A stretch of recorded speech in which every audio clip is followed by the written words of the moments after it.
announcement. This is an emergency missing child alert.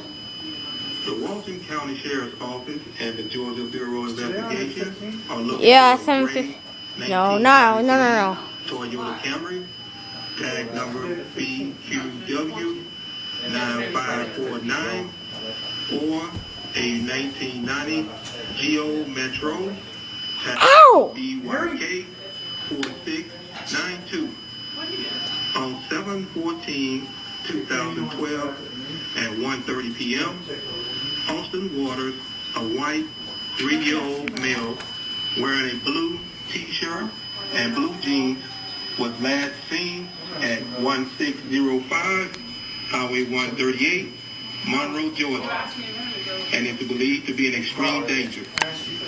Austin was abducted by Bobby Waters, a 44-year-old white male, and is believed to be traveling Highway 138 towards Gainesville.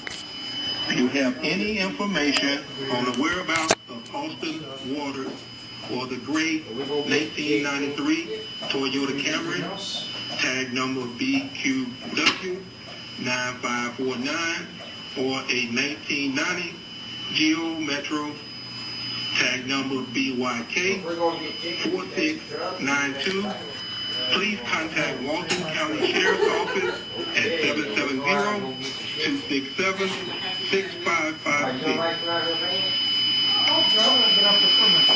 You have to climb in on the passenger side right now because Daniel Whitmer is sorting the law. Big critters.